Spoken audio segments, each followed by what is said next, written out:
జీవిత ప్రారంభము ఉదయము నుంచి సంధ్యాసమయము దాకా వెతుకుతూనే ఉంటాడు మానవుడు.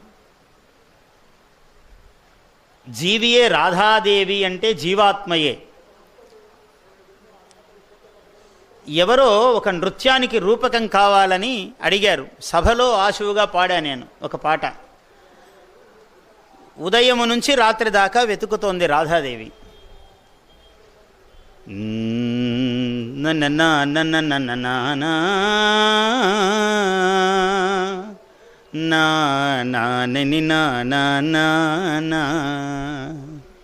పాడు దగ్గర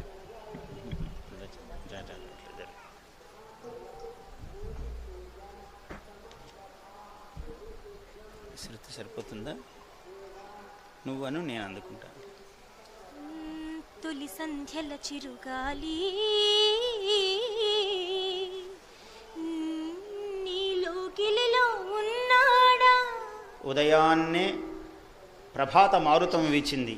పొద్దుట గాలి పియ్యగానే నువ్వేమన్నా మా ఆయన్ని చూసావా కృష్ణుణ్ణి అని అడిగింది రాధ. తొలి సంధ్యల చిరుగాలి నీ నీడన దాగున్నాడా, నీలో గిలిలో ఉన్నాడా.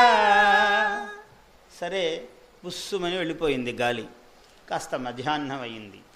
ఎండవేళలో వడవి నీ నీడన దాగున్నాడా.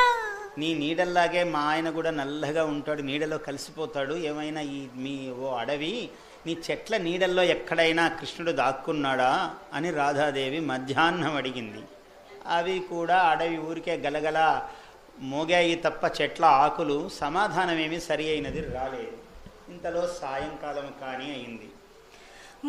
ముని మాపుల అల నల్ల అలలవడి సాగే ఓ యమునా, నీ నడుమన నడయాడేనా. ముని మాపుల అల నల్ల అలలవడి సాగే ఓ యమునా,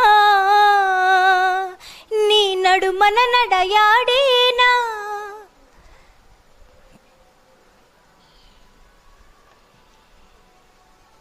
రండి శాస్త్రి గారు, స్వాగతం. రాహరామ